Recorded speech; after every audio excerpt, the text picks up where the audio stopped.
going to be reading a ADHD magazine. So I started reading this magazine last week, I think. When my man got it for me, I was reading it aloud to him, and I was going off the rails, and he was like, you need to post this as you read it. So this is a live reading. Someone with diagnosed ADHD. I have the impulsive type.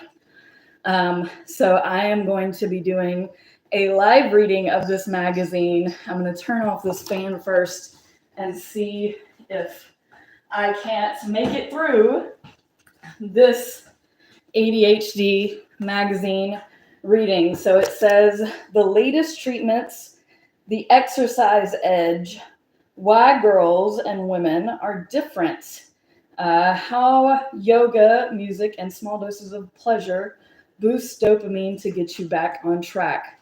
So let's get started. ADHD, and there's a bunch of little text here at the bottom, information provided, blah, blah, blah, etc. Okay, the ABCs of ADHD, a better world for ADHD. Over the decades, our understanding has deepened and treatments have multiplied and improved. It takes a team. Help your child overcome the challenges and ride their strengths. When you're grown, getting diagnosed and treatment for the first time as an adult, a new day for girls and women. They have a different presentation and symptoms we are just starting to discover. The hyper-connected mind.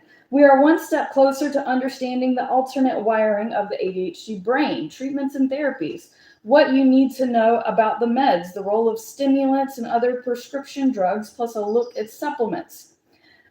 8 therapies backed by science, from cognitive behavioral techniques to music and play. These evidence-based modalities can make a big difference. Mindfulness meditation for taming the inner beast. Training your brain to stay in the moment can boost your focus and help you control symptoms. The insidious nature of shame, strategies for living. You deserve to feel good about yourself. Ask for support and practice self-compassion. Living well is the best revenge. The story of Jessica McCobb, the patient who became a podcaster, an author, and a beloved guide, plus the dopamine menu. The coach is in. To up your game, try body doubling, which I've heard about it, but I'm really not into it. Resparkalizing and managing time blindness, which I don't really have a problem with time blindness. It's more of I try to overschedule myself for everything. How to stop procrastinating. So I don't think I have an issue with this, but my man thinks that I have an issue with procrastination. We offer an effective way to offer an effective plan to help you push through when you feel stuck. When ADHD fluctuates, symptoms that ebb and flow, plus under the radar traits. The ADHD tax. I know I pay more for things because I can't focus. There's a condition beyond what you spend on medicine. The evolutionary advantage, part 4, the superpowers. ADHD helped hunter-gatherers survive before the dawn of agriculture. It can be just as useful today. The great gifts. For all its difficulties, the condition offers some exciting advantages. Creativity, hyper-focus, divergent thinking, and spontaneity. Here's how to tap your talents. Divergent minds. 8 world beaters explain how they navigated ADHD. Advocate for you and yours. A self-help guide to inform yourself, find community, and learn to speak up for accommodations and rights. The ABCs of ADHD, recognizing the symptoms and traits across life stages and genders. A better world for ADHD. The science has matured, therapies are now evidence-based, and a host of helpful strategies allow people to thrive with their neurodivergent brains. By Pamela Weintraub. In the early 1990s, as a young wife and mother of 2 little boys, I was astonished by the surreal swirl of energy in our home. I didn't yet realize that others in my family, husband included, had attention deficit hyperactivity disorder, or ADHD. They lived in a state of perpetual motion while I carried on like a slug. Back then, when people with ADHD could be as simple as hyperactivity and loss of focus, generally in boys. Our little family seemed to fit the mold, careening through life mostly in good cheer before reality, especially school and its constraints, set in. Torturously, we had to pass through an endless gauntlet of irate teachers, testing sessions with psychologists and psychiatrist dispensing meds, all just trying to figure out ADHD, much like us.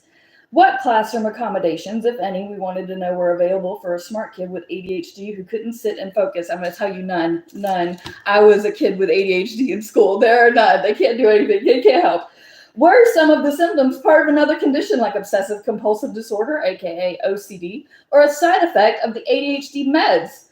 Our top suburban school district appeared to be a black hole for empathy. Was it still the best fit for us? Shifting sands. We were still so early in the game that the shifting sands of science, down to the very definition of ADHD, threw us for loop after loop. Yet by 1994, some things were coming into view.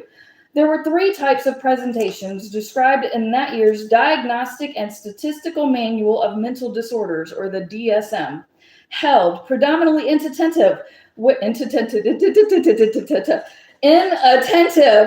the patient has trouble focusing but is not hyperactive or impulsive. Which I'm all of the above. I am hyperactive and I'm so impulsive. Predominantly hyperactive, and like me, coming on here to do this right now was an impulsive decision.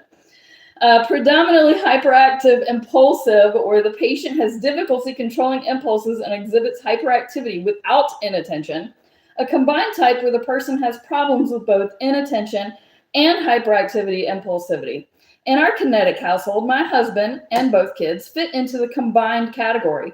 Help with the focusing part, the calming down part, was what my young family received in those dog days of their diagnosis, mainly via talk therapy and stimulant medicines such as Ritalin and Dexedrine. Now, I tried to get on medicine, but it was so I can't focus to make the appointments. Like, what? I'm supposed to get medication as somebody with ADHD, and I have to actually do all the things I couldn't, I'm not medicated.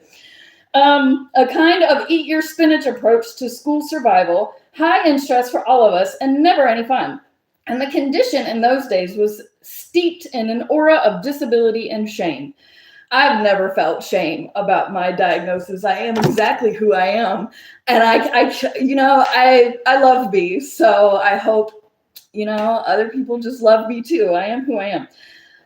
That same year, I read Driven to Distraction, Recognizing and Coping with Attention Deficit Order, the recent breakthrough book by Edward M. Hallowell, MD, and John J. Ratey, MD. And for the first time, I learned about ADHD's gifts: hyper-focusing, divergent thinking, passion.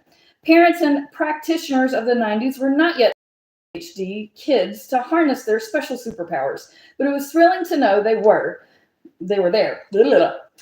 We sought the help of therapists, many of them compassionate to stave off disaster, but couldn't yet tap the kind of evidence-based cognitive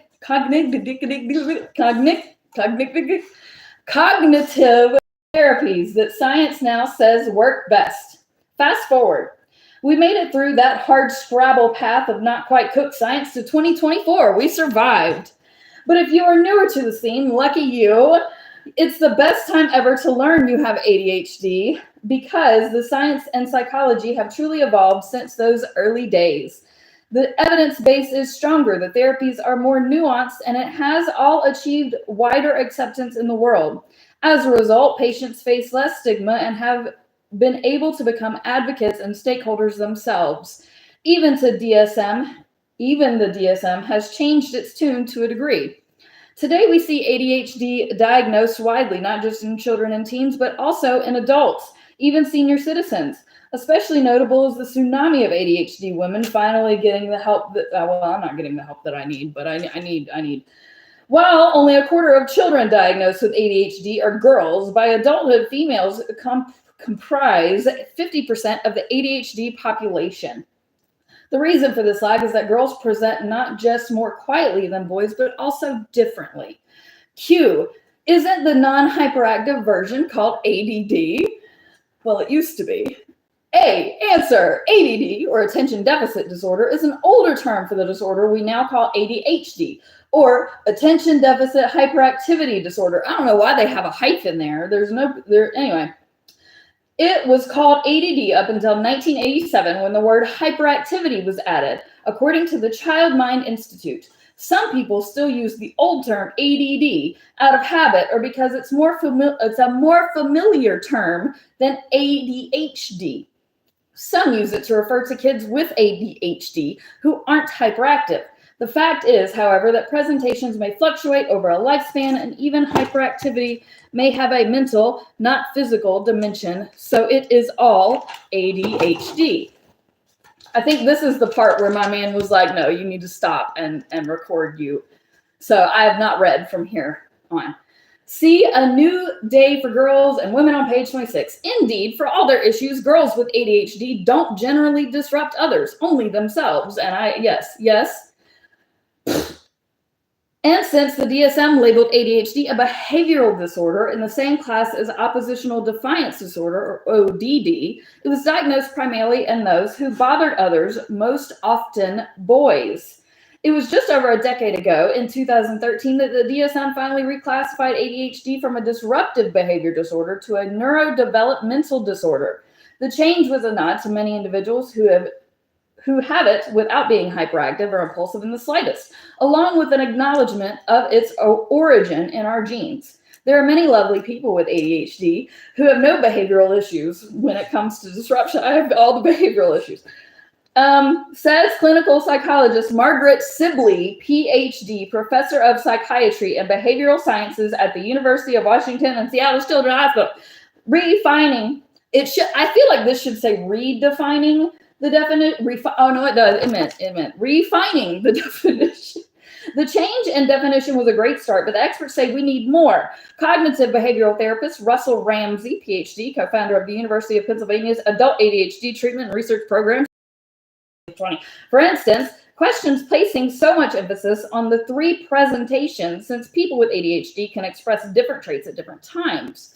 Clinical psychologist Russell Barkley, PhD, author of Taking Charge of ADHD, the complete authoritative guide for parents, says current DSM does a disservice to patients by highlighting attention and impulsivity, but giving short shrift to the self-regulatory issues, delaying gratification, resisting distraction, and containing their energy. Writing in Attitude magazine, because they did ADD in the Attitude, Barkley commented that the limitation greatly narrows the concept of ADHD, trivializes its nature as just an attention deficit, and discourages diagnosing clinicians from focusing on the wider range of impairments inherent to ADHD. These impairments impact executive inhibition, self-awareness, working memory, emotional self-regulation, self-motivation, planning, problem solving. I feel like I'm reading off one of those lists of drug side effects. And other functions not typically associated with ADHD. Ignoring them restricts diagnosis and treatment for many who need help. The current guidelines also fail to capture many large groups of patients who differ across gender, ethnicity, cultural, and other dimensions. When we look at the list of symptoms of ADHD that were a laundry list, they were developed based on observation of elementary school middle-class white boys in the 60s and 70s, explained Sibley. We continually expand that list to be more representative of other faces of ADHD. Kids who are from less advantaged backgrounds, ethnic and racial minorities, or cultures that don't think about mental health or ADHD in the same way, Sibley says. Beyond all this, there's a group of people too mildly affected to be diagnosed, yet vulnerable to expressing ADHD traits under stress. A group Sibley discusses with us in a Q&A starting on page 72. Under the radar like this are often not recognized, yet may run into trouble and need help. When it comes to the groups outside the studies powering the current DSM, we get into trouble. Since we're not allowed to say certain things without research, but we're not doing the research on these folks, there's not enough information to recognize who they are or what they look like. ADHD is a far more paradoxical, potentially advantageous state of being than the public takes it to be. Edward M. Hallowell, MD, and John J. Ratley. On the cusp. It's been a long haul and we haven't arrived yet, but we are at the cusp of a new era, and change is in the air. Teachers are starting to recognize the novel ADHD symptoms in girls in their classrooms. A new generation of adults long missed in childhood are finally getting the help they need, and evidence-based therapies have replaced the ad hoc hit-and-miss efforts of the past. ADHD is a far richer, much more complicated, paradoxical, dangerous, and also potentially advantageous state of being than the oversimplified version most of the general public takes it to be. Hallowell and Ratey write in their new book, ADHD 2.0, it can become a distinct advantage or an abiding curse, depending on how a person manages it. The science of ADHD is still a work in progress. It is up to every ADHD parent and adult to study the arsenal and use it in the best way they can, which is what I am doing here. So when it's not just ADHD often does not show up alone. According to CHAD, children and adults with attention deficit hyperactivity disorder, more than 2/3 have at least one other coexisting condition. Here are some stats. Children, the 2007 National Children's Survey of Health found that 33% of the children with ADHD had one coexisting condition, 16% had two, and 18% had three or more. So here is this chart. I'm going to just read it off to you real quick because I'm going to do that. Children with ADHD, 45% learning disability, 27% conduct disorder, 30% anxiety, 15% depression, 12% speech problems. Okay, children without ADHD, only 5% have learning disabilities, 2% conduct disorder, 5% have anxiety, 1% depression, and 3% speech problems. Learning and writing disabilities. 31% to 45% of children with ADHD have a learning disability. Boys with ADHD also have a 65% risk of having writing disabilities, compared to 16.5% of boys without ADHD, while girls with ADHD have a 57% risk compared to a 9.4% risk for girls without ADHD. Now, adults. The prevalence of coexisting conditions found by the National Comorbidity Survey replication in 3,199 adults. I guess they couldn't find one more adult to make it 4,000. With ADHD 18 to 44 as follows. So here again, we have our thing that I'm just going to read out to you.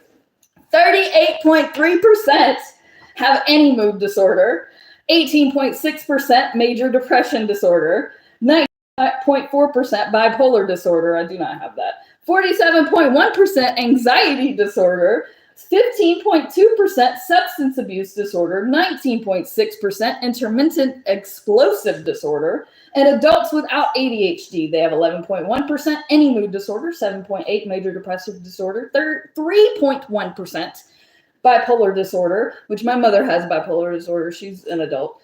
19.5% anxiety disorder. She also has anxiety. 5.6%, but she doesn't have ADHD. She's just a normal adult. 5.6% substance abuse, and then 6.1% intermittent explosive disorder. Obesity. Obesity prevalence increased by about 70% in adults with ADHD compared to adults without ADHD. In children with ADHD, obesity prevalence increases by about 40% compared to children without ADHD. And then this is, it takes a team. Okay, how to help your child overcome the challenges and ride their strengths by Davia Sills. Okay. Aw, thank you for subscribing. Okay, so now we have this. I'm going to read it. It's important for parents to stay attuned to their teenagers' signs of emotional difficulties such as anxiety, sadness, low self-esteem, and depression, which frequently accompany the usual symptoms of ADHD. Andrew Wilcox was diagnosed with ADHD at age 8. He wasn't especially hyperactive, so his symptoms weren't recognized even earlier in the game, but by 3rd grade, his problems focusing and organizing were severe enough to attract a teacher's concern. Forgetting to turn in homework if he actually did the homework. You know, I used to tell people, I used to tell my teachers, it's against my religion to do homework. I'm not a homework. No, I hated homework.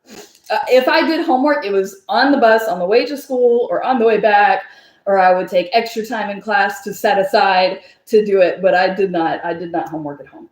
Because what? Like, you don't take your work home? Anyway, okay. Was one issue, says his mother, Kristen Wilcox, PhD, a pharmacological researcher at Emory University and Johns Hopkins University School of Medicine, who actually studied ADHD medicine. And while it's not part of the official DSM-5 diagnostic criteria, emotional regulation can also be difficult for children with ADHD. They get very frustrated, they get very angry, or they'll cry.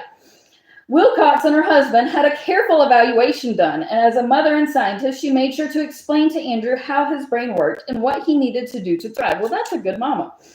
Through those early grades, medicine and behavioral therapy helped a lot, but school became more challenging as Andrew grew older. The list of deadlines became longer, and his working memory deficits were interfering with him being able to remember the numerous assignments he had every day.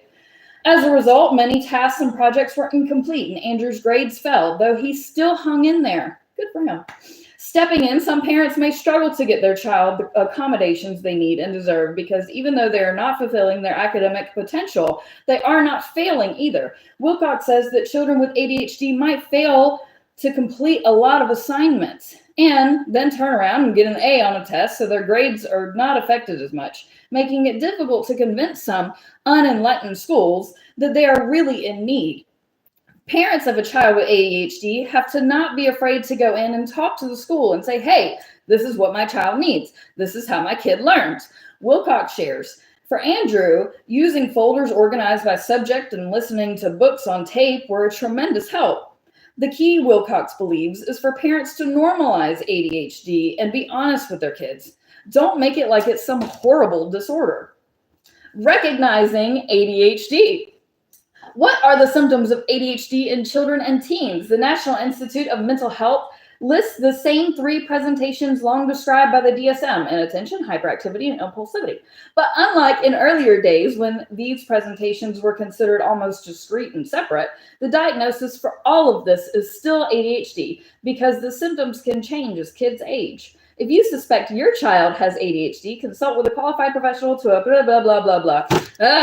Okay, I'll do it. Please listen. Okay. I'm going to read it. I'm not going to get distracted. Because the symptom, blah, blah, if you suspect, blah, blah, protracted evaluation that could take from months up to a year, there are key signs and traits that the NIMH is on the lookout for during the evaluation. For kids and teens, signs of inattention may include not giving close scrutiny to details or making seemingly careless mistakes in schoolwork or during other activities. Difficulty sustaining focus in play and tasks, including conversations, tests, or lengthy assignments. Trouble listening closely when spoken to directly. Excuse me. Finding it hard to follow through on instructions or to finish schoolwork or chores, or starting class but losing focus and getting easily sidetracked. Difficulty organizing activities, doing tasks, and your mom had an affair. Difficulty organizing activities, doing tasks in sequence, keeping materials and belongings in order, managing time, or meeting deadlines. Avoiding tasks that require sustained mental effort, such as homework and extended essays. Losing things necessary for tasks or activities, such as school supplies, books, eyeglasses, cell phones, even laptops and computers. Being easily distracted by unrelated thoughts or stimuli. Being forgetful during daily activities such as chores and errands all the time. Difficulty remembering and keeping appointments.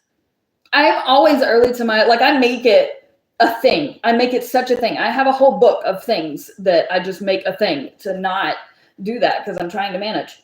Signs of hyperactivity and impulsivity for kids and teens can include fidgeting and squirming while seated, getting up and moving around when expected to stay seated. That's me. I don't want to be even sitting around, but I'm still here. I'm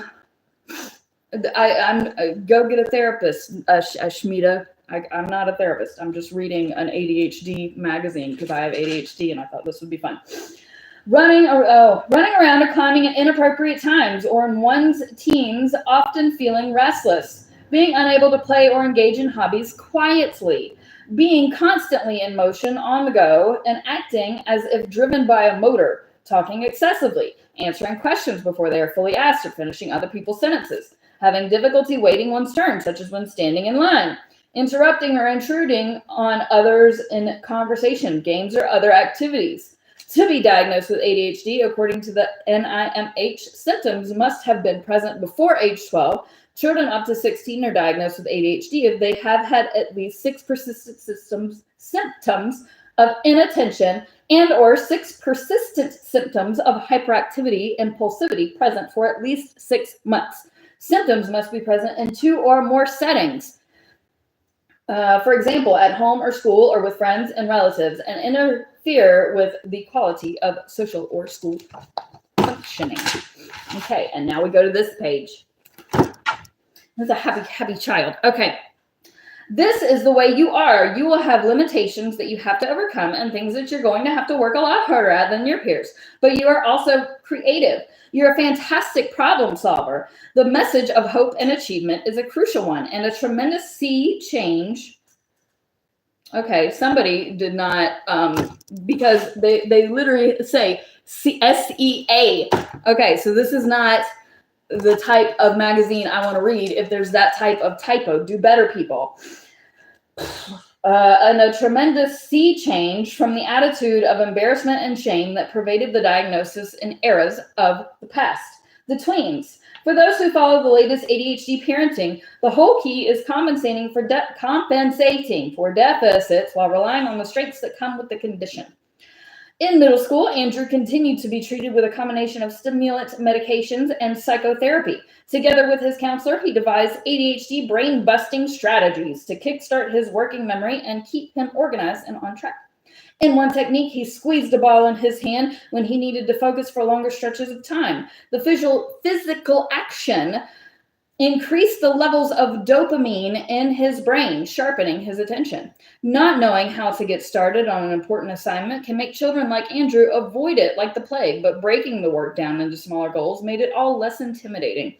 Setting a timer for 20 minutes or so and completing as much work as possible before it rings is another helpful strategy for people with ADHD.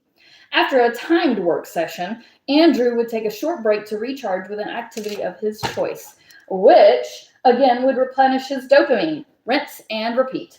The teen brains versus ADHD brains. The teenage years are especially confusing because ADHD can be easy to conflate with adolescence itself. This is just when life gets a bit more complicated.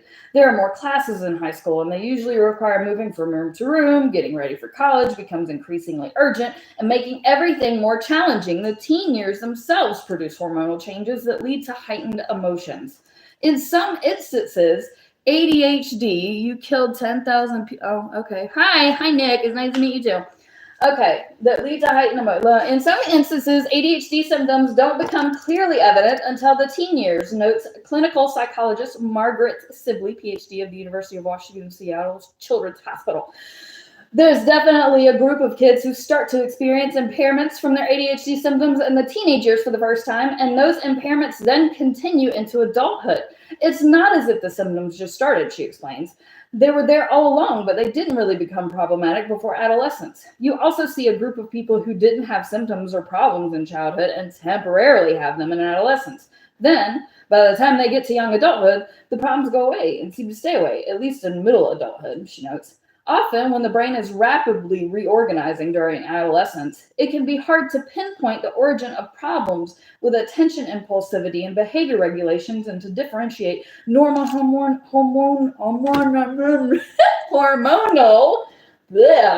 changes from the onset of ADHD. Typically, teenagers are more impulsive than adults and children because of the way their brains develop, Sibley explains. The reward and emotional pathways in the brain become adult-like before the prefrontal cortex, which manages executive functions such as making plans, solving problems, or putting on the brakes. If you don't have the brakes yet, but you've got the engine, any teen is going to look like they have ADHD, Sibley states. Be a cheerleader. So we're on this little part now.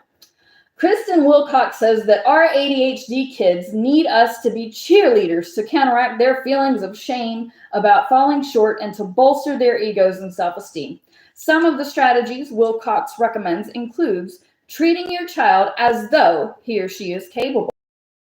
Child to set realistic goals so she can actually accomplish tasks. Helping your child to develop his or her natural talents. This is where your child's creative flair or ability to hyperfocus is an asset. Intensely focusing on and learning about a topic can make your child feel like an expert. Highlighting your child's strengths and leveraging them to help the child succeed. Working on developing a collaborative relationship with your child to complete special projects. So we already have the problem going on. We call it sort of a double disorder, both being a teenager and having ADHD. That in part explains why some teens have the onset of lifelong problems in adolescence, others experiencing temporary symptoms, making ADHD difficult to diagnose if it hasn't been apparent before. And so this is the page that I'm on, the chart that I'm reading. So let's see. By the numbers, let's do this real quick. Percent of children ages 5 to 17 years ever diagnosed with attention deficit hyperactivity disorder by age group and sex. United States 2020 to 2022. So these are the average girls and the average boys. It looks like the average girl or boy will not, 11% will not get it. 14% of boys will, 8% of girls will, between 5 and 11. Maybe I'm not understanding this chart correctly, so I'm just going to move on now. Those who help themselves. However, young people who have been dealing with ADHD for years have mastered the arts of self-advocacy and self-regulation can come into their own as teens. As Andrew transitioned to a high school, he took more responsibility for managing his own symptoms and asking for accommodations when needed. After years of training to work around his challenges, he was now leaning into his natural ADHD gifts. He knew that when he incorporated something he was passionate about, in his case, space exploration to Mars, into an assignment that he otherwise found both boring and off-putting, writing an essay, he was able to hyper-focus. He not only completed the assignment, but was a finalist in a national essay writing contest. He brought these lessons in life management, hyperfocus, and creativity with him to university. He's a rising junior now at a prestigious aeronautical college. He knows to schedule his classes with breaks in between, so he need not sit in lectures for hours on end. He gives his brain plenty of dopamine, breaks by playing computer games, and riding around campus on a one-wheel electric skateboard. He makes sure to let his instructors know about his situation so he can get teacher copies of notes and extra time on exams. He has every assignment written in his electronic calendar. He's got a crew of good friends, some with ADHD, and his natural bent for divergent thinking has led to one success after the next. So now we're on this page. He was on the honor roll and the dean's list in his first semester of college. Andrew is majoring in space flight. Oh, hold on. Where am I? Spaceflight operations, and hopes to work in mission operations after he graduates. I hate when people classify ADHD as a disability, Andrew said recently in an interview with the journalist Catherine Ellison for the Inattentive ADHD Coalition. I'm very creative. I think of inventive ways to solve problems. I'm a risk taker. I have no hesitations to go skydiving and jump out of a perfectly good airplane. I like to go skiing. I like to ski really fast. I don't see it as a downside, really, Andrew says. He has learned to deal with the negatives and exploit the positives for true success. His mom, Kristen Wilcox, admires his fearlessness. I'm not like that, she admits. He kind of jumps in with 2 feet, and he has great experiences, yet the two make an effective team. ADHD is a performance problem, not a knowledge problem. Russell Barkley. They recently co-wrote an award-winning book, Andrew's Awesome Adventures with His ADHD Brain. Andrew is also happy to be a public face of ADHD. Others can see he notes that I'm in college now and I'm doing just fine. Your kid can do fine too. So when you're grown, this is where we are now. When you're grown, Russell Ramsey, PhD, one of the world's top experts on adult ADHD, explains how to navigate everything from seeking a diagnosis to modifying the work environment by Devious Salicilla. Okay, when people hear attention deficit hyperactivity disorder, I still don't understand the hyphen. They usually picture a child who can't sit still or process social as I'm moving, who can't sit still or process social cues. However, ADHD can have just as profound an impact on how adults behave and relate to others, especially in their close relationships. What does that mean for daily life? According to Dr. Russell Ramsey, a board-certified cognitive behavioral therapist and co-founder of the University of Pennsylvania's Adult ADHD Treatment and Research Program, it can present major problems. The author of several books on adult ADHD, including the Adult ADHD and Anxiety Workbook, Ramsey offers his insight here. Goodbye, Metal for Kids. What does attention deficit hyperactivity disorder look like in adults?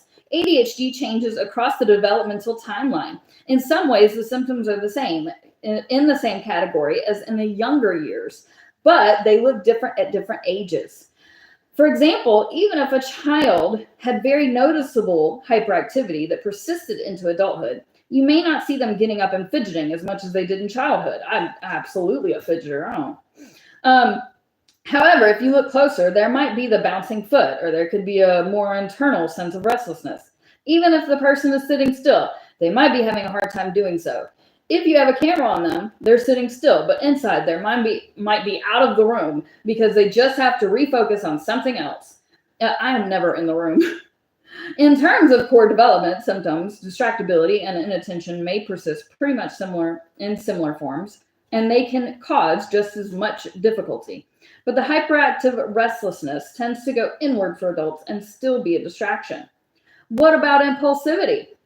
It's an underappreciated feature of ADHD. In childhood, it can overlap with getting up and saying the wrong thing, maybe doing something out of turn, the ready, fire, aim approach. With adulthood, it overlaps a lot with the emotional facet of ADHD.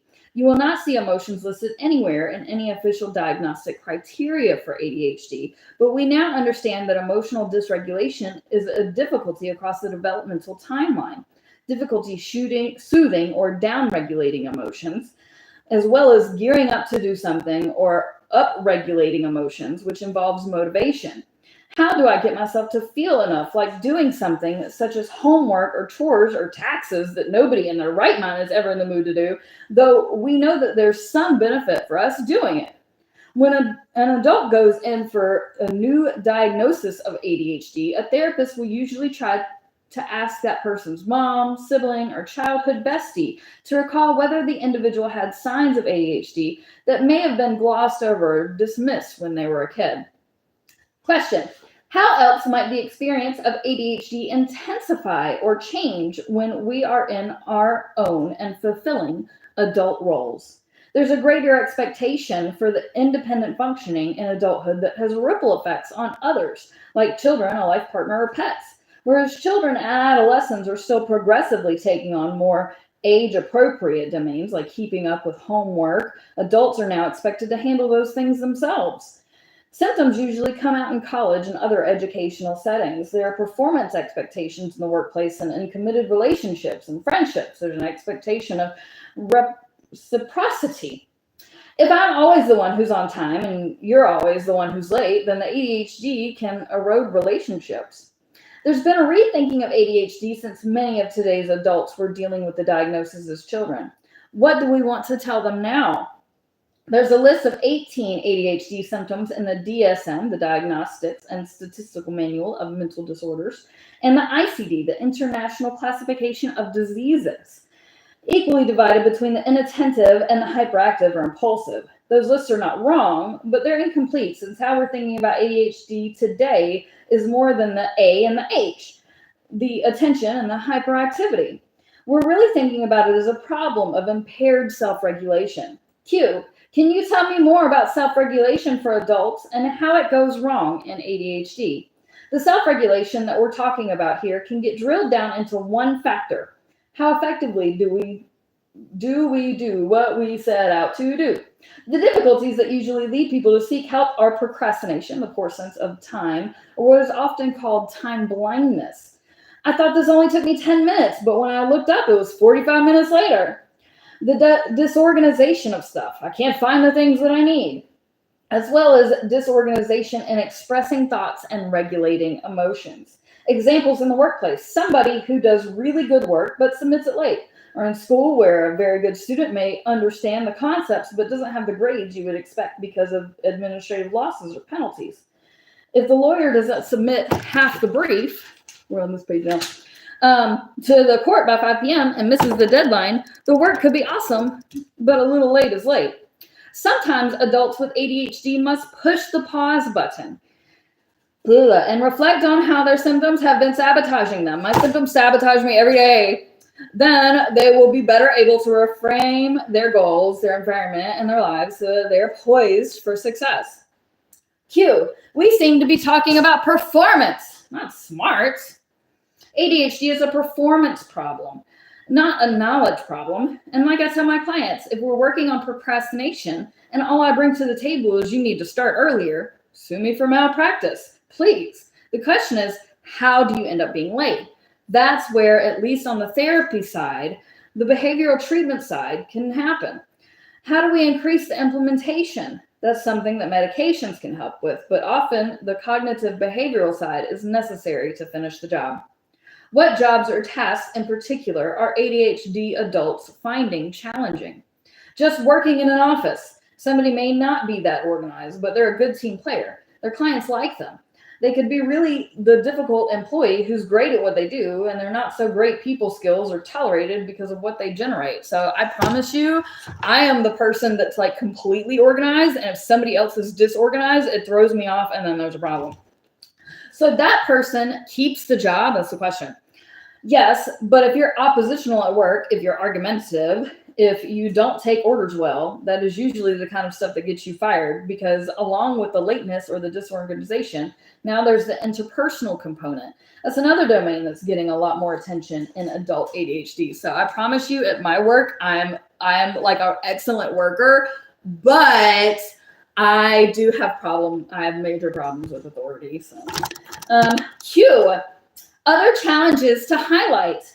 One job that doesn't get a lot of attention is stay-at-home parenting, or a work-at-home parent. I like to say, because that's as tough of a job as there is, keeping up with the parent schedule as well as juggling pediatricians, school schedules, taking care of the children, and the organization of everything. It's a lot. More and more, we see those in Generation X and now also boomers coming in for help with symptoms of ADHD. Russell Ramsey, cognitive behavioral therapist at the University of Pennsylvania. We are now on this page. Q, and these days, so many of us juggle work and parenting at once. That is especially hard with ADHD. That's not a question. Why did they put a Q here?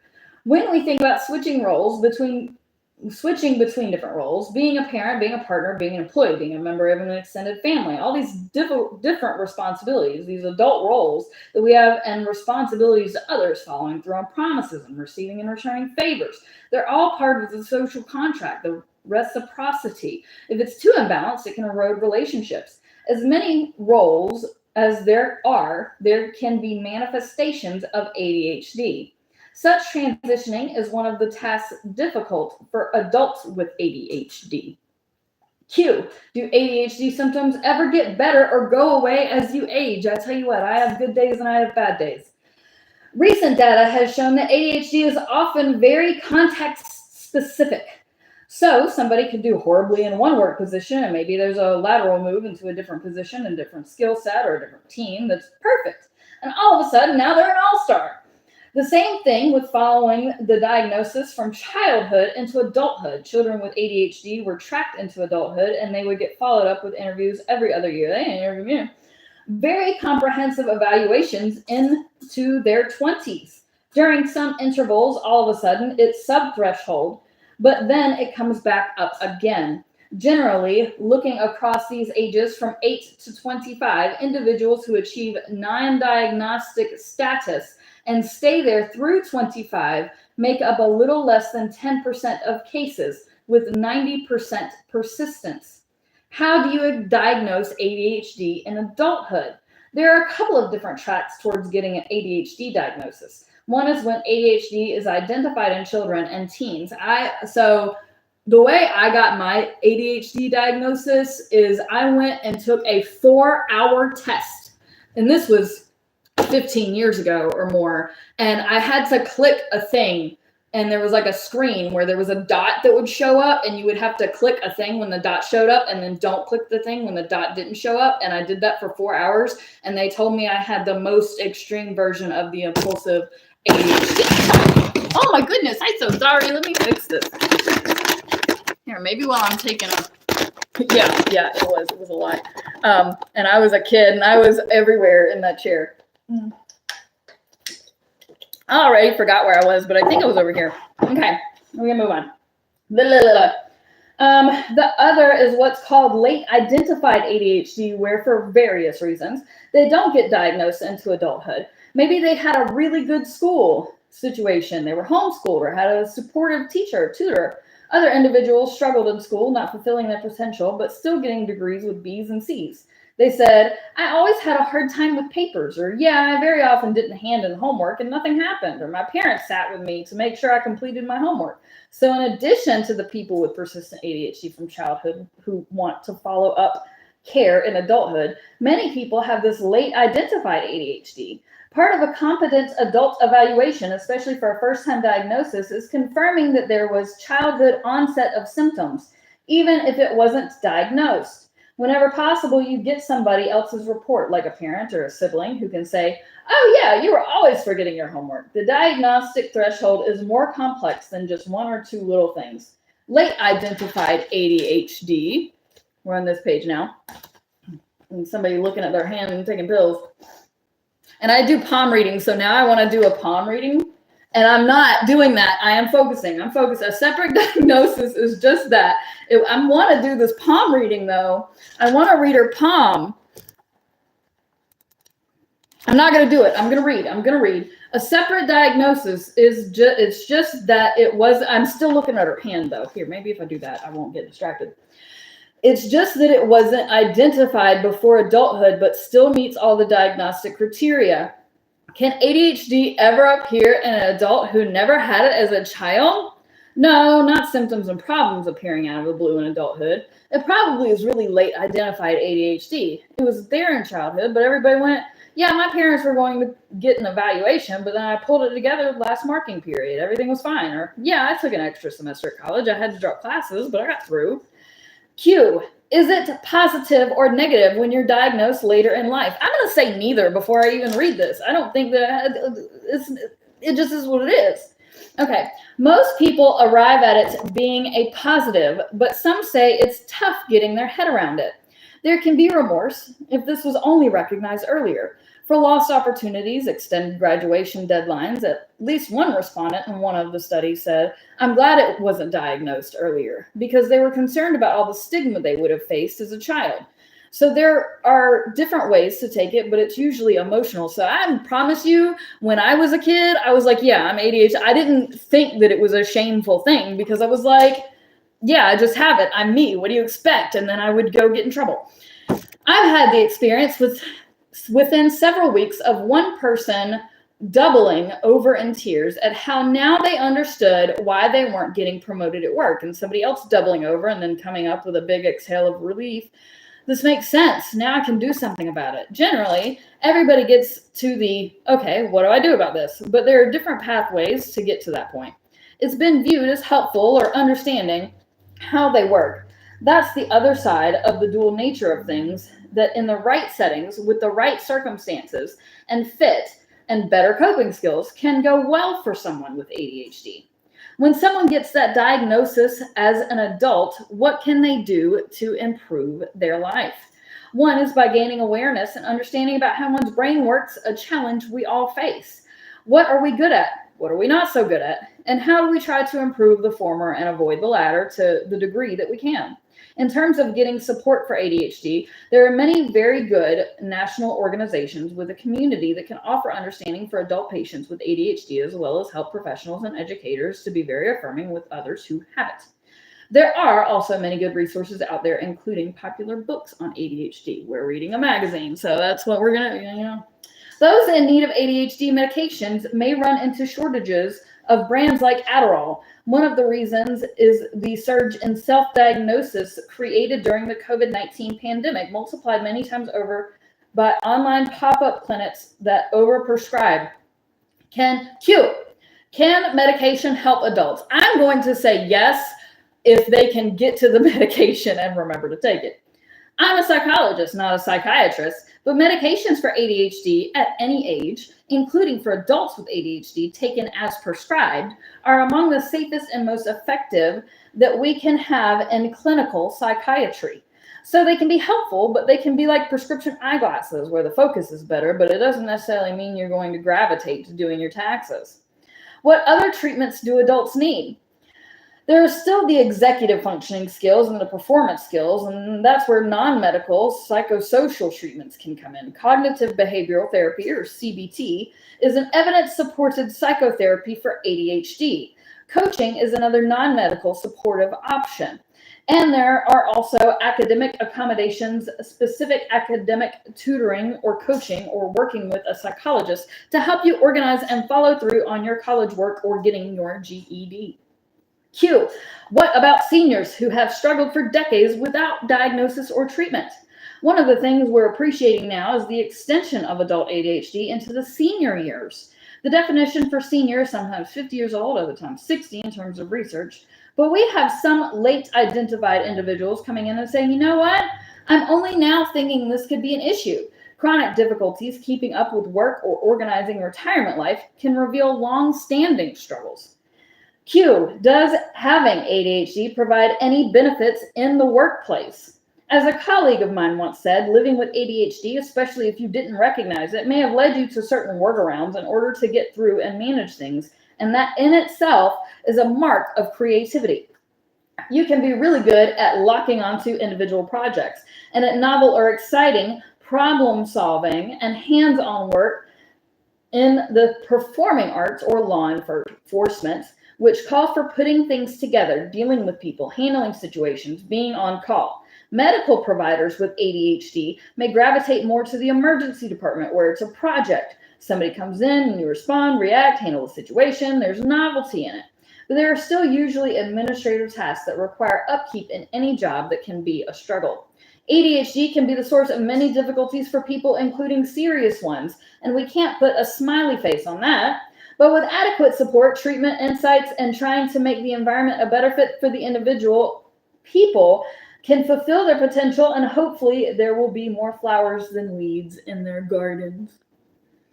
Davia Sills on staff at Psychology Today and a senior editor helping to report and prepare the current issues of ADHD. Now, I want to just take a moment so that I can do a palm reading on this palm of this lady that's on here because I have to get distracted. I can't not do this and get distracted. Okay, so she got some demons. So here. She got some demons. You see all those lines going that you may not be able to see them, but all those lines going that way mean all of her demons. And then these are her angels that are protecting her. And so her angels are doing a really good job at protecting her.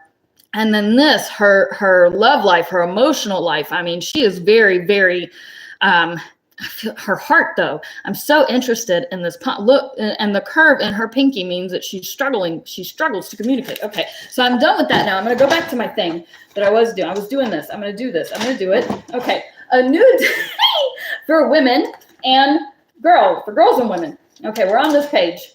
That one. All right. They have a different presentation and host of symptoms we are just starting to discover by Gilly Khan, PhD. My coworker sitting on the bar stool to my right. That's not in this picture. I don't see anybody sitting in the bar stool on the right, but sure.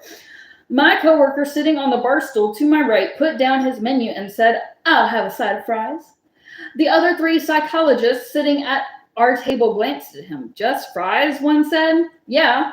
He cleared his throat. "I'm not that hungry."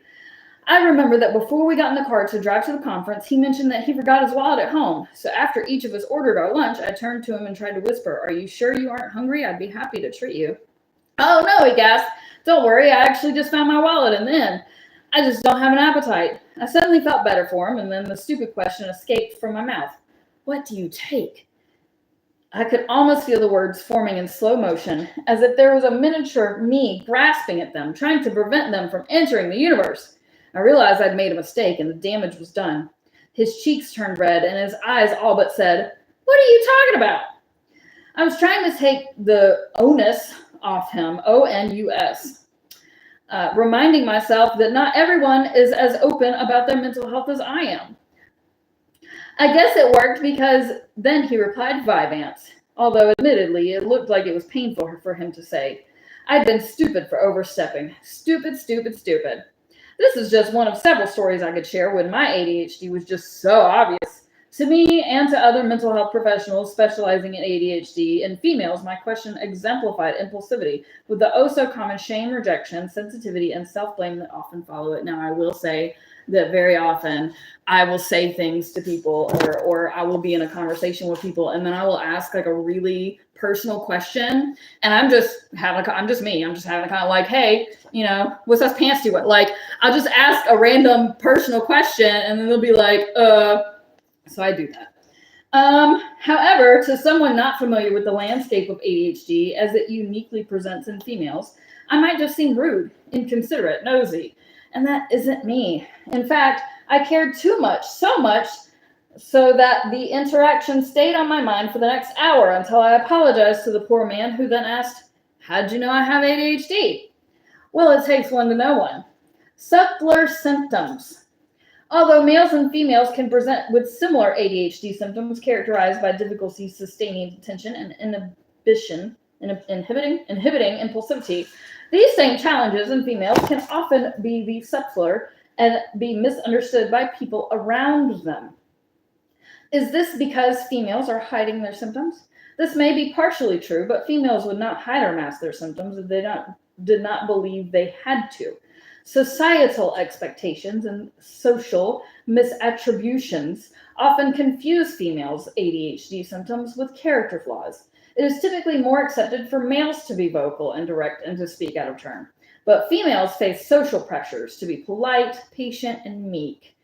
In girls and women, ADHD hyperactivity may surface as talkativeness, internal restlessness, or directness.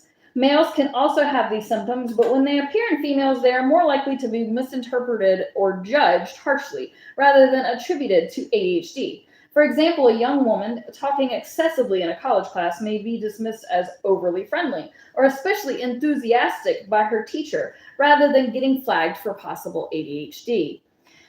Emotional differences. A major under-recognized differential in ADHD symptoms between females and males involve what happens after a failed social situation.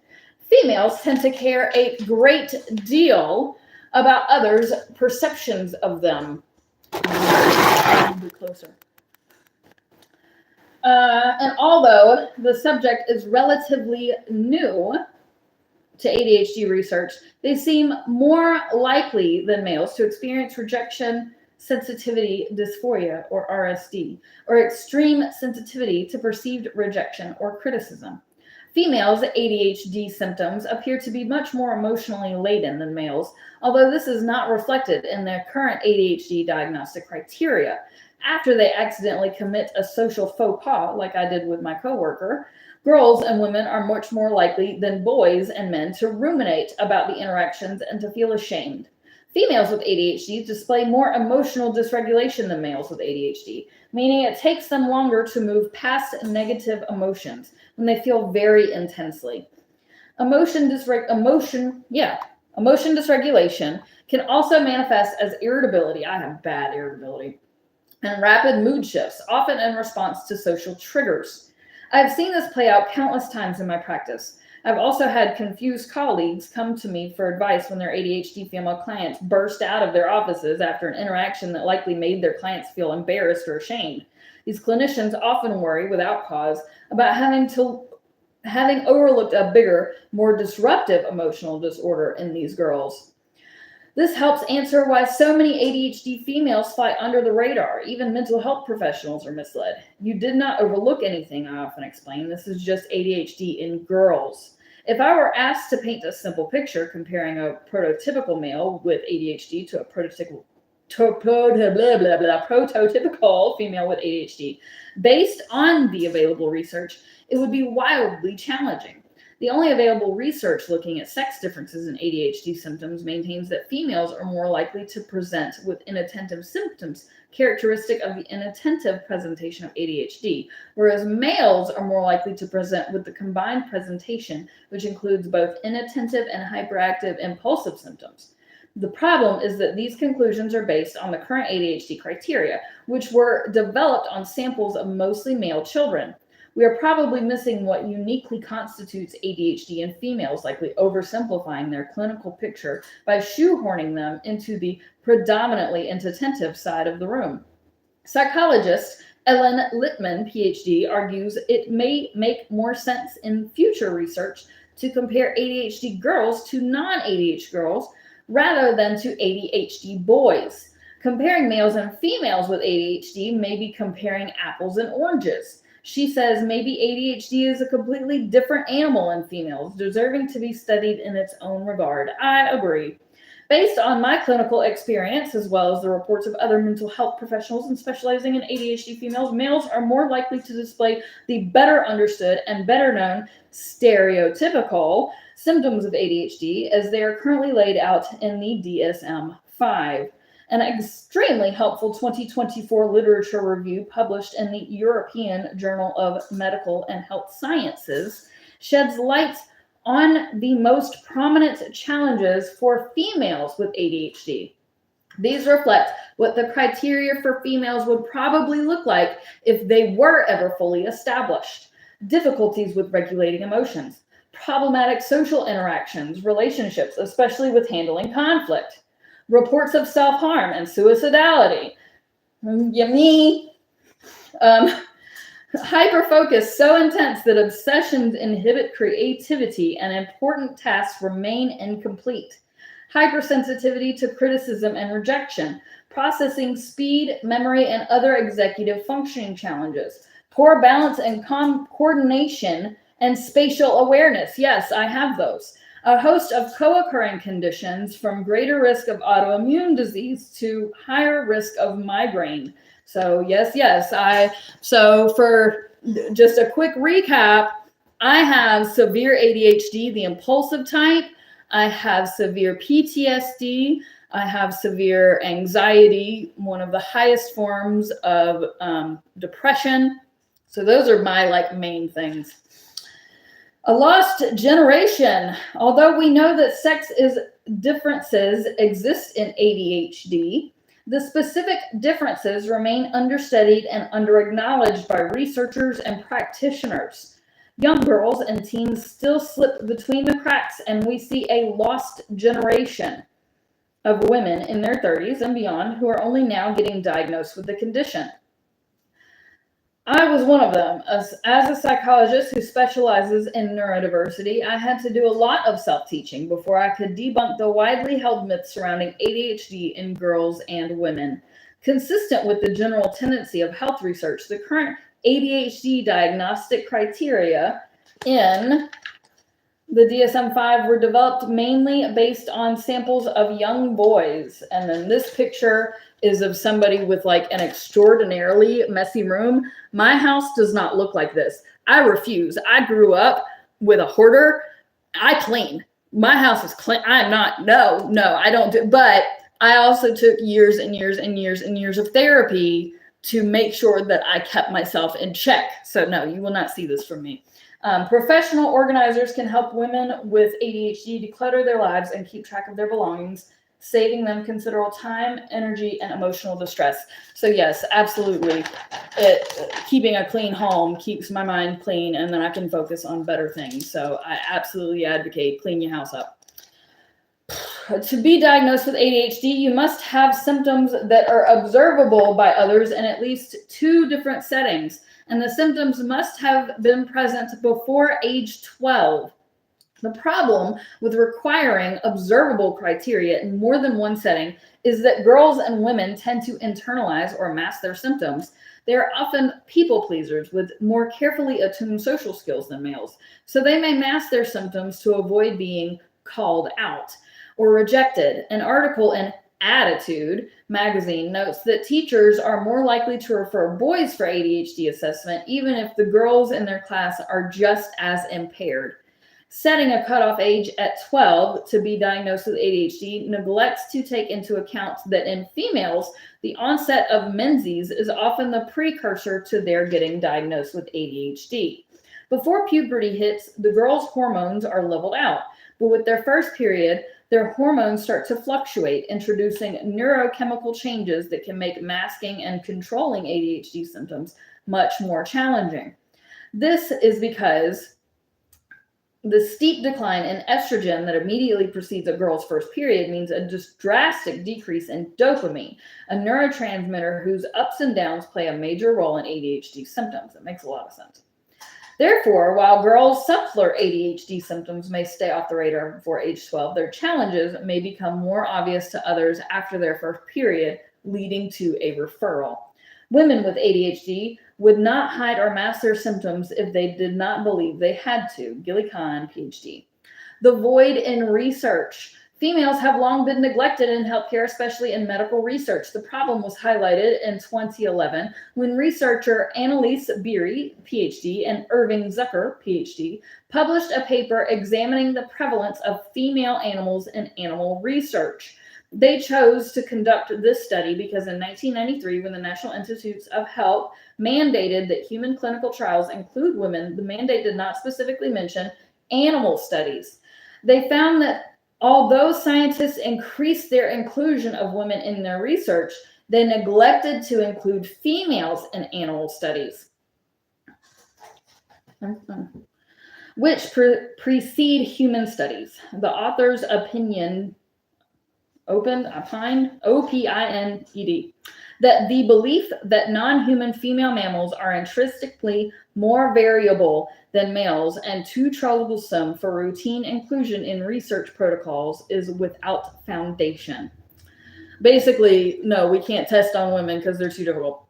They also noted that most of the animal research, including both sexes, did not statistically compare males to females. Based on such findings, in 2016, the NIH mandated researchers to statistically compare males and females in both human and animal studies. But even after this updated policy was implemented, a 2020 study found that about half of neuroscience studies, including both animal and human research, included both sexes. And of those studies, only 15% compared the male to the female participants. Why would comparing males and females, and even in animal studies, be relevant to ADHD in humans? Imagine a row of dominoes, where each domino represents a different step in the process of arriving at a better understanding of the condition or a specific type of treatment. Most of the time, when, for example, a medication is being developed, the first domino in the chain is a study with rodents. Once it's established that a group of rodents respond well to a specific medication, the research might be replicated in a group of humans. But what if all or most of the rodent research included only male rodents? And then the human research that followed included mostly males. Or if the human research did include both sexes but did not compare the males to females. In such circumstances, well-intentioned data basically amounted to scrambled eggs. If we don't check for sex differences in our medical research, how can clinicians pinpoint, let alone help girls and women with ADHD? Filling knowledge gaps. We know that in adulthood, there is about a 1-to-1 ratio of males to females with ADHD, but in childhood, the sex gap is estimated to be about 3-to-1, with males significantly outnumbering females. How does this make any sense, considering ADHD is a neurodevelopmental brain-based lifelong condition? Allow me to answer that question. It doesn't. The discrepancy suggests we are doing something wrong in our research, detection, and treatment of ADHD girls and women. Even though the world may not want to hear this, we need to tear out the page containing our current... I wanted to rip this page out just now. We need to tear out the page containing our current understanding of ADHD in females and start from scratch. This does not mean using the current criteria to extrapolate that girls are simply more inattentive or more like space cadets. It means flipping to a blank page in our notebook, sitting down with real women, and asking them about their experiences. It means listening without assuming anything. For ADHD women who go undiagnosed, life has been painfully complicated. They need and deserve to receive individualized attention and to be understood at last. So Gilly-Kahn, PhD, is a clinical psychologist specializing in neurodiversity and emotion regulation. When not seeing clients at Concierge Psychology in Atlanta or chasing around her 2 baby bears children, she blogs for Attitude Magazine and writes her debut novel. We are now here on this. So the hyperconnected mind. We are one step closer to understanding the alternate wiring of the ADHD brain. ADHD is generally inherited, coded for the genes, and playing out in the brain. But while traits of inattention and impulsivity, along with creativity, are well known, the underlying brain mechanisms have long been a mystery. Now, an important new study has shed light on what is happening in the brain. Different regions are apparently so hyperconnected to each other that it is difficult for clear messages to get through. This finding often hopes for better understanding and treatment of this complex condition in the future. The groundbreaking research conducted by Luke Norman, PhD, a staff scientist at the National Institute of Mental Health, and colleagues published the American Journal of Psychiatry in March 2024, involved analysis of brain scans for more than 8,000 children and adolescents. Almost 1,700 of them had been diagnosed with ADHD. ADHD kids have hyperconnected wiring between brain regions, impacting classroom performance. The results point to a role for the brain's deep subcortical regions, particularly the caudate nucleus, involved in motor control and motivation. In ADHD children, the caudate is tightly connected to the cerebral cortex, the brain's outer layer responsible for attention, impulse control, and decision making. Such findings help to explain why children in the classroom have trouble organizing their work and paying attention. Images here.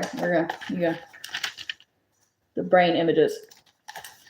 Images shows differences in brain connectivity between study subjects with and without ADHD. Regions of the cortex in red were hyperconnected to deep regions in the brain, such as the caudate, and the amygdala in blue in those with ADHD, explaining core deficits. So here I'll show the picture one more time, maybe a little closer, just so that you can get that. Okay, interestingly, the study also provoked some ideas about ADHD's emotionality. The researchers documented hyperconnectivity in ADHD children between the amygdala, a center for emotional deeper in the brain, and the dorsal anterior cingulate cortex involved with self-control. This suggests that emotional dysregulation, commonly seen in children with ADHD, may stem from altered communication between these key hubs as well. The work is a big step forward and in the future could pave the way for new kinds of interventions, such as brain stimulation therapies aimed at normalizing connectivity patterns. The finding may also help researchers develop biomarkers for diagnoses and more personalized treatment, while a lot of work remains, we're one step closer to cracking the neural code of ADHD. Now we're on this page. What is this thing?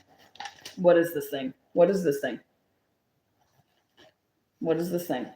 Treatments and therapies for medication to cognitive behavioral techniques, evidence-based approaches can alleviate symptoms and help. I want to know what this thing is.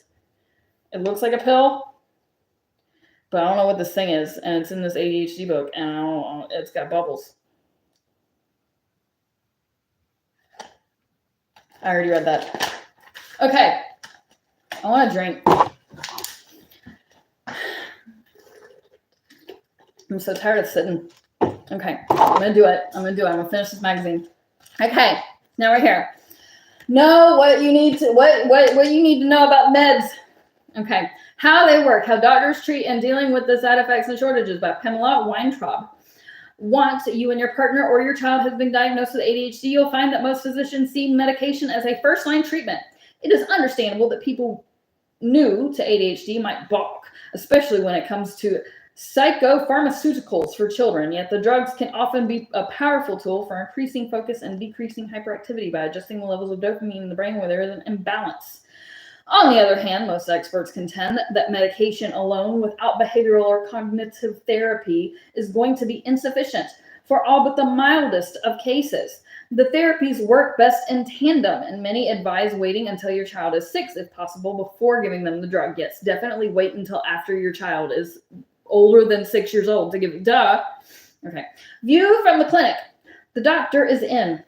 Christy Duan, MD, a New York City psychiatrist and clinical assistant professor at NYU Langone Health, treats children as young as 4 all the way to seniors in their 70s. No matter who the patient is, before treating with any drug, she conducts a thorough assessment. If the patient is a child in school, part of Duan's assessments would be talking to the parents about what home life is like, academic life as well, and sometimes that involves getting additional information from teachers with the permission of the parents, of course. She explained. She also does a differential diagnosis to determine whether the patient has another disorder along with ADHD or instead of it. I might ask about these conditions such as depression, psychotic symptoms, manic symptoms, OCD, anxiety, panic. So I've looked at a broad range of the DSM-5 to be sure I'm not missing anything. And if it seems like the attention issues are the primary component, we'll treat around that. Duan treats most of her patients through a scientifically guided process of trial and error, because, yeah, that's the science way. And then, so there's this thing at the bottom. I don't know that I've gotten to it yet. It says side effects. Can you see that? When the stimulant medications work well, they can cause these okay, so that's why I'm not medicated.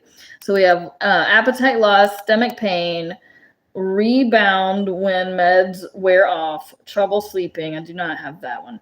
Dry mouth, mood changes, and tics. So these are the side effects that I have just in general. So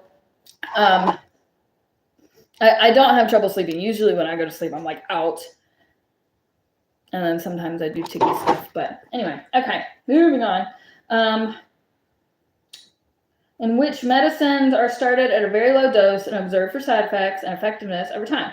And if ineffective, switch to something else. After a child or teen has been fully evaluated, Duan says she usually starts with a mefliphen. There's a pretty picture of drugs. Drugs. All the drugs. Okay, there's a pretty picture of drugs. I like it. I want to just get distracted. This colored palette of pills and supplements represents wider choice the patients with ADHD have in working with a provider to balance their treatment. These particular drugs are not used for ADHD, but why do they put it in a magazine with ADHD if these particular drugs? No. Okay. How meds work in the ADHD brain above drugs for ADHD stimulant neurons for dopamine and norepinephrine, improving concentration and reducing impulsivity. Okay. Ritalin, Concerta, Focalin, because of the lower side effect profile. For adults, Duan usually starts with medicine in the amphetamine class. That includes Adderall and Vyvanse. I took Adderall for a while. I liked Adderall. I wish that I could get another prescription for that, but I don't have the capacity to actually follow through to do that. She tries to use long-acting formulations whenever possible. I think that it's helpful to start on a medicine that lasts for the entire day, she says. But if someone's feeling a little bit nervous about medicines or doesn't want to fully commit to 9 hours or some side effects, makes them feel uncomfortable, I might start them on a short-acting stimulant that lasts just 3 or 4 hours when the stimulants don't work. If the stimulants don't work, Duan then looks to non-stimulants like clonidine and guanfacine, which inhibits the sympathetic nervous system, lowering blood pressure and putting some brakes on the fight or flight system. These medications help calm the body and appear to boost the function and frontal cortex, aiding focus and executive functions such as planning. Jasmine Sawaning, MD, a psychiatrist in Los Angeles, uses much of the same method, adding that she also looks to the antidepressant Wellbutrin. And I was on Wellbutrin, and it just made me like a zombie. So I'm currently not medicated whatsoever. Okay. If there's a component of depression or anxiety, then we can target a lot of different things with one medication. She adds Sani, who also treats people from New York via telehealth, asks her patients for complete blood and urine analysis. If she finds the patient is smoking marijuana, she will prescribe a non-stimulant because she says marijuana and stimulants can cancel each other out. I did not know that. That's good to know. After a medication begins to work or show promise and a patient is able to focus and go about their day in a more efficient and effective way, we work on titrating the medication to an effective dose. I guess that means just like leveling it. Okay. Both doctors follow their patients over the months and years, increase the dose, or make other adjustments if focus or performances slip. Dealing with the side effects. The next step is tempering side effects such as appetite suppression, difficulty sleeping, and irritability, especially seen when the patient rebounds as the medication wears off. Until you get diagnosed and treated, you're driving on square wheels. When you get a round set of wheels, life becomes easier. Edward Hallowell, MD. Some kids are more highly affected by appetite suppression, and I will try to make changes so they're eating a bigger breakfast or dinner or having a snack throughout the day, even if they're not that hungry, so that way they can grow to their full potential, says Duane. Sani finds, not surprisingly, that people on stimulant medication may have trouble falling asleep at night. I advise people to take the medication first thing in the morning as early as possible to start their day, so that at night it's out of their system and they're able to relax. Yeah, I would not take Adderall at nighttime. Like, you're just asking to stay up forever. Okay. And then we have a thing at the bottom. It's like a whole timeline. I think this is like a timeline of the ADHD medication. We're about to look at it now. Okay. In 1900, expanding choice in the earliest days of the diagnosis, a limited choice of drugs and therapeutic insight left many out in the cold. Today, increased sophistication and a growing pharmacopoeia provide better help. So 1910, 20, 30. So between 30s and 40s, we had Benzedrine. And then between the 40s and 50s, we had Dexokine. And then 1950 was Ritalin and biphetamine. And then the DSM-1 came out. Minimal brain dysfunction was what it was originally called. And then between 70s and 80s, there was the DSM-2, and it said the ADHD was a hyperkinetic reaction of childhood. Between 1970 and 1980, Cylert and Dextrostat were on the market. And then Ritalin in the 1980s, the DSM-2-3 came out, and they said ADD with or without hyperactivity was the new diagnostic thing. And then we have this site. So we're going to go on this one. Okay. And then between the 80s and 90s, the DSM-3 revised it to say undifferentiated ADD. And then Adderall, one of the most popular stimulants between 90s and 2000s. Focalin, so this is the 2000s. Focalin, a stimulant more powerful than Ritalin, but less powerful than Adderall. Then Adderall XR, which lasts 10 to 12 hours. Strattera, non-stimulant, removed from the market. The DSM-4 then came out between 2000 and 2010, and their thing of ADHD was with is either 3 subtypes: inattentive, hyperactive, and combined. And then they came out with Focalin XR, and it lasts 8 hours.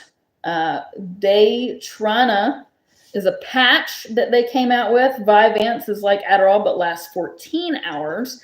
So I think my stepdad was on Vyvanse, and definitely my sister.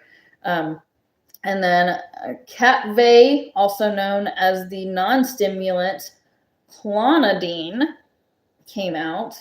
Then Mydayis is like Adderall, but lasts for 16 hours.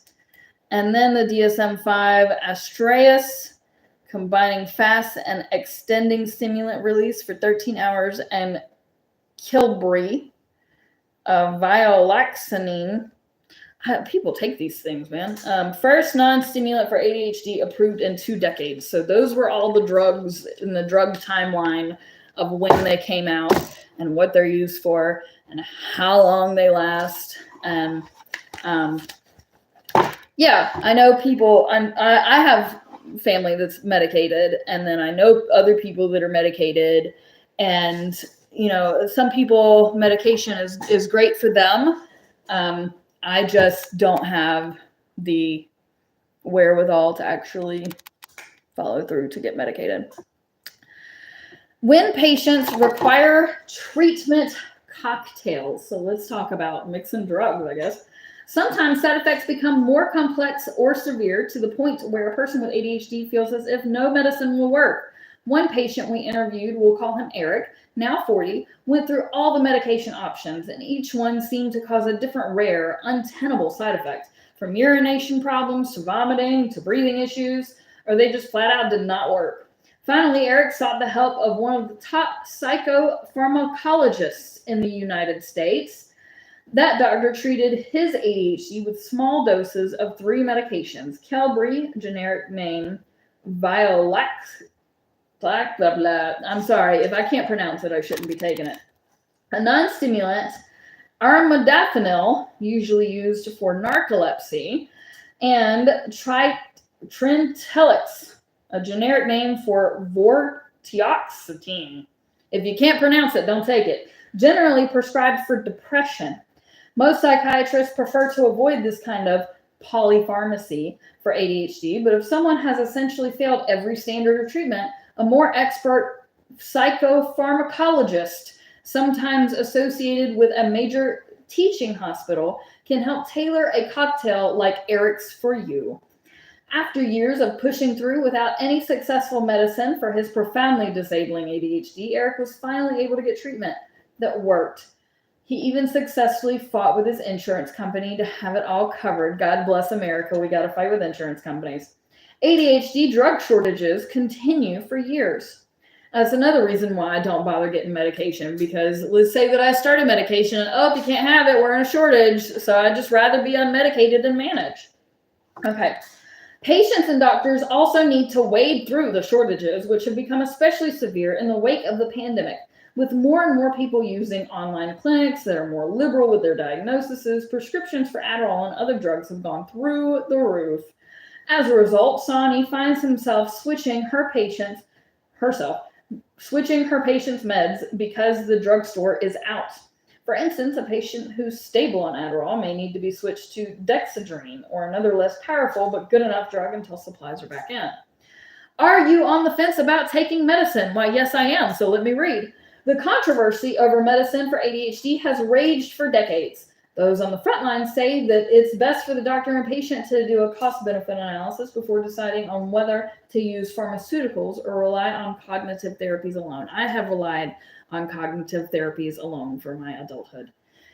Over the long haul, skill building, finding the right school or job, finding the right teacher, mentor, or mate, and developing what we call a life rife with positive connections to people, activities, and purpose matter the most. In Living Successfully with ADHD, Edward Howell, MD, and John Ratey, MD, explain ADHD 2.0. But in the short term, nothing gives the bang for your buck that medication can. That I will agree with, because when I was overly medicated as a kid, yes, absolutely they helped. And again, if I could get around to making the doctor's appointment, if there wasn't drug shortages, I would happily go back and be medicated again because it helped me. But I don't want to battle, so I just deal. In the short term, I think if prescribed and taken properly with meds, can sometimes work within an hour of taking them, doctors know. Instead of looking at medicine for ADHD as if it were a religion, you believe in it or you don't. The best strategy could be to weigh the pros and cons for your family and for yourself. For instance,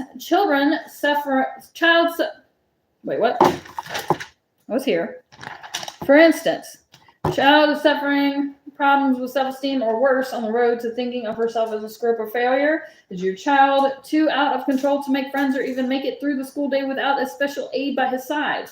Will your middle school student catch up enough on skills to make it through high school, let alone college, without more help now? If you reject meds as an adult, do you have the flexibility to switch jobs or environments to ones that will tap your talents while leaving ADHD challenges behind? The musician and content creator Penn Holderness has crafted just such a life for himself, and you can read about his brilliant journey in The Great Gifts on page 88. We'll get there. But for many, wow, this is 88 pages. Oh my gosh, how much do I have to read? Almost 100 pages. Okay, well, I'm about halfway through, and I've been doing this for almost 2 hours, so I guess this is going to be like a 4-hour live. Okay. But for many others, a little help focusing is what they need, and a medicine that makes it easier for them to master their executive functioning skills is just a ticket. Even then, notes Tawny, these medicines are not a cure, they are helping tools. It's definitely not a perfect science. You still have to pick up the other portion of it by working through cognitive skills around organization and productivity. There will be obstacles, there will be doubters, there will be mistakes, but with hard work, there are no limits. Michael Phelps, gold medalist swimming. I think he has ADHD too. I think that's why they put it in here. Okay. Types of medicine. 3 categories of prescription drugs that are generally used for ADHD, including stimulants. The first line medications used for ADHD, the gold, blah, blah, blah. I don't want to do this. Okay. I'm going to do it. Here, let me take a drink. Okay. Blah, blah, blah, blah, blah, blah. Drugs derived from that, as well as amphetamines, the most popular of which is Adderall. Other popular stimulant medications include Vyvanse, Concerta, Focalin, blah, blah, blah, blah. Despite the name stimulant for ADHD patients, these drugs have a calming and focusing effect. They work by increasing levels of neurotransmitters, dopamine and norepinephrine, which powerfully boost attention and motivation. At the right dose, stimulants can work almost immediately. They are controlled substances, however, and federally regulated because their addictive potential, so the ADHD diagnosis must be extremely solid before a doctor will prescribe. While stimulants do not work for everyone, studies show that 70 to 80% of people with ADHD respond to these drugs. Non-stimulants. Sometimes stimulants can cause intolerable side effects or may just not be effective. And when that happens, doctors turn to non-stimulants, which also increase the neurotransmitter norepinephrine in the brain. These medicines, including Qelbree and Clonidine, can take up to 4 weeks to start working, like many other psychopharmaceuticals. If you see a provider who is an experienced psychopharmacologist, they may prescribe a stimulant with a non-stimulant together to heighten the effect. Antidepressants. Finally, if a stimulant or non-stimulant approved specifically for ADHD is ineffective or contraindicated, say in the case of stimulants because you have a cardiovascular risk, your psychiatrist may prescribe an antidepressant.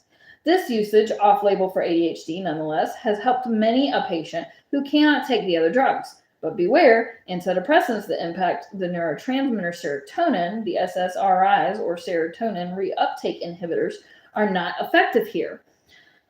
Instead, doctors look to antidepressants such as Wellbutrin or bupropion, which increases dopamine and norepinephrine in the brain.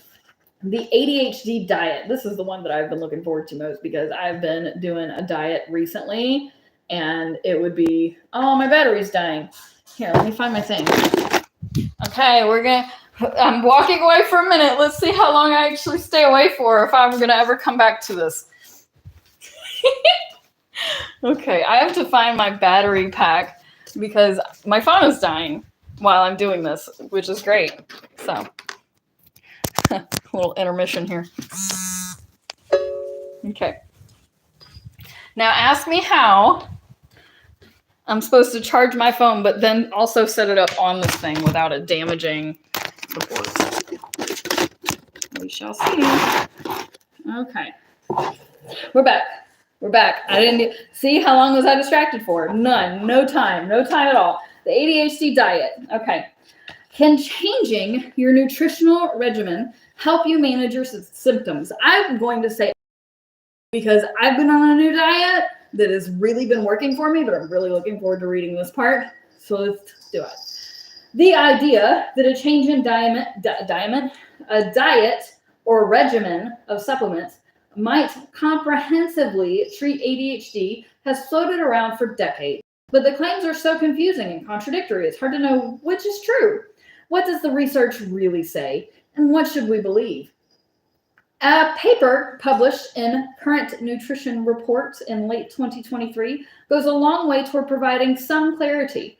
It reviews hundreds of studies published since 2018, collating the data. and reporting the top line findings item by item, revealing that some popular beliefs are on the money and others just myths. The new study confirms that for people with ADHD, adopting an overall healthy, balanced diet focused on nutrient-dense whole foods may help manage symptoms. Start by emphasizing fruits, vegetables, lean proteins, whole grains, healthy fats such as olive oils, avocados, nuts, and seeds, and drinking water. Next, limiting intake of processed and fried foods, sugary snacks and beverages, white flour products, and sources of artificial dyes or preservatives while getting adequate fiber may help regulate focus and impulse control, the science shows. Well, of course, if you don't process food, you're better off. We all know this.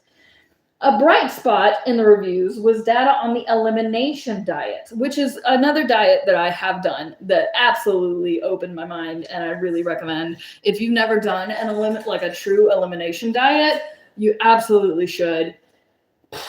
Which removes most foods temporarily and then reintroduces them one by one.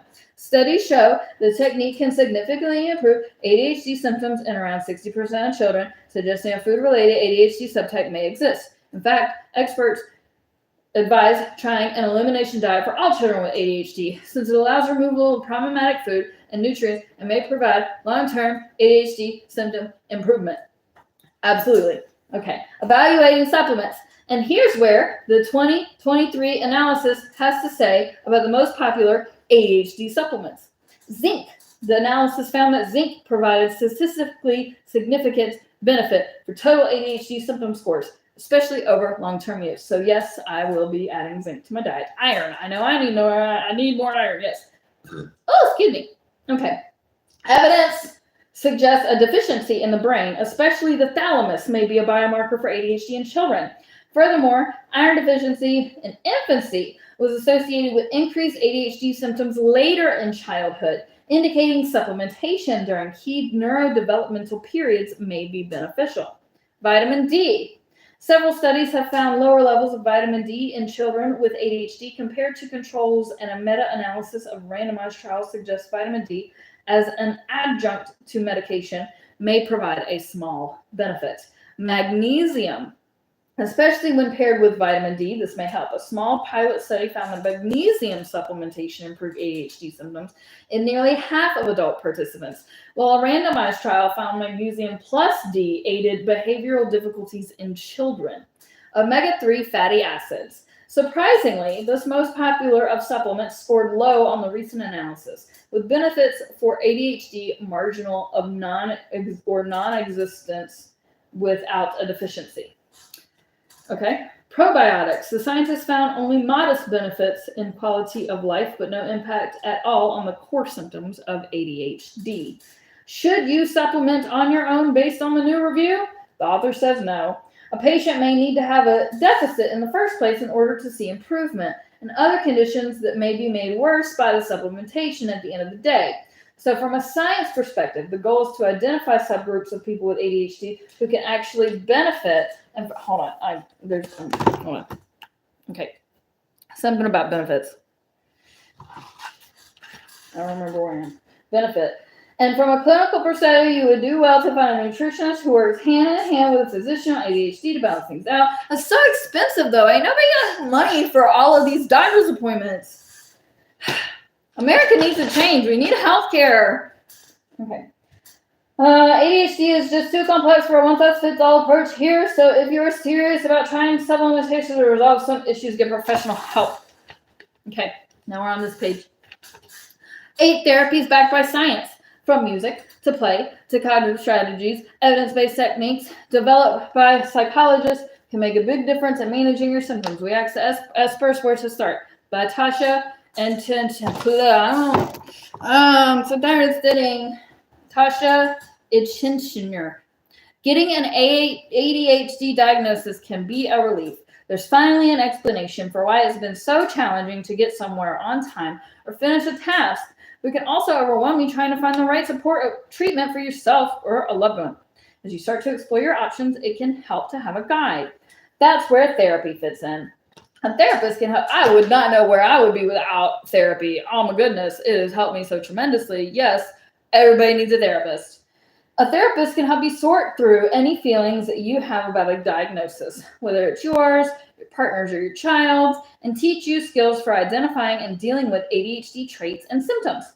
Plus, you may find therapy is helpful for working through other, sometimes related life challenges. In fact, more than 60% of children and 80% of adults with ADHD also experience mental health and behavioral conditions such as excessive anger, low self-esteem, difficulty managing emotions, anxiety, depression, and substance abuse problems.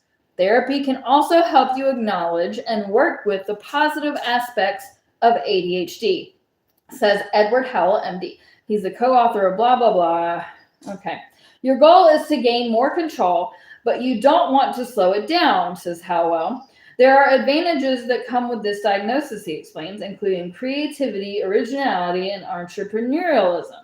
Hallowell calls the process of learning about ADHD unwrapping the gift.